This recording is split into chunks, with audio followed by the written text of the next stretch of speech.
British are raring for a fight with Moscow, but their own army boss says we will be crushed like insects. We will tell you all about it, but before that, if you're a fan of non-corporate funded free news and analysis, you've landed on the right YouTube channel.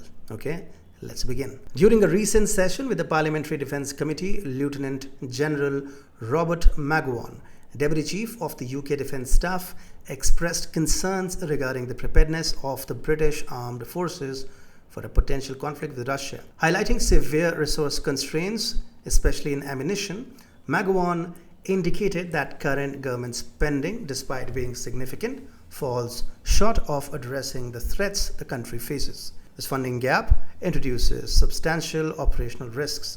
Further interrogation by MP Mark Francois revealed that in a hypothetical scenario of intense conflict with Russia, the UK's military endurance is estimated to last only a few months. In a parliamentary session, Defence Secretary Grant Shapps addressed concerns about the UK's military preparedness against Russia. Shapps reassured MPs that the UK's NATO membership ensures that the country would not face such a confrontation alone, emphasizing the collective defence mechanism. The statement contrasts with recent findings, including a Defence Committee inquiry which reported the British Armed Forces as increasingly outstretched and unprepared for a potential conflict with Russia. Additionally, a comprehensive year-long review of the UK's defence capabilities highlighted the urgent need for substantial reforms to achieve war fighting or strategic readiness, citing a significant recruitment shortfall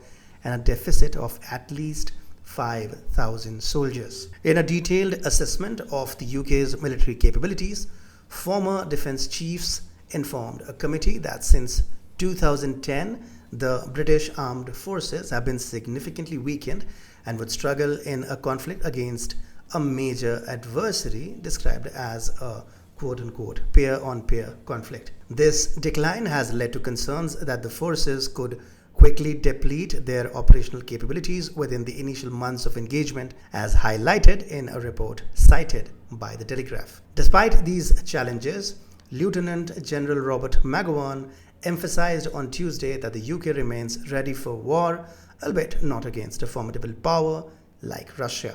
It is very thrilling to dive into the rich plans of military projections served up by the UK's finest military minds.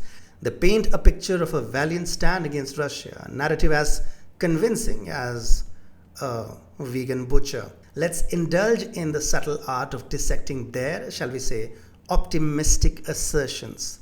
First of all, there is this adorable notion that the UK would weather a storm against Russia for months. Sweet, isn't it? Given the UK's military affectionately streamlined since 2010 to the point where calling it lean would be an understatement. This is wishful thinking at its finest. The UK's pride and joy, its state-of-the-art arsenal, has seen better days, partly thanks to its generous contributions to the ongoing drama in Ukraine. To suggest that it could stand toe-to-toe with Russia, an artillery manufacturing powerhouse, for months is to boldly leap into the realms of fantasy. And then we are treated to the dramatic narrative of an impending Moscow versus London showdown, a storyline so stupid it could be conjured up by those with a flair for the absurd. Moscow, on the other hand, seems to be on a different script altogether, consistently asserting a distinct lack of interest in opening hostilities with a NATO family reunion. President Vladimir Putin himself has taken the stage to assure us that Russia has no lines in this war play with NATO. This entire saga could be seen as UK's elaborate dance of fear-mongering, a classic move to rally the troops of taxpayers. The grand strategy is to shift the spotlight from buttery social services to the shiny appeal of more guns. After all, who needs healthcare and education when you can have a front row seat to the latest geopolitical action flick? Meanwhile, there is a lot of so-called disappointment from Ukraine towards the UK's commitment. Comparisons are being drawn between the aid provided by Germany and that of the UK, with conclusions suggesting that Britain could intensify its support for Kiev. Watch this video to know how greedy Ukraine really is.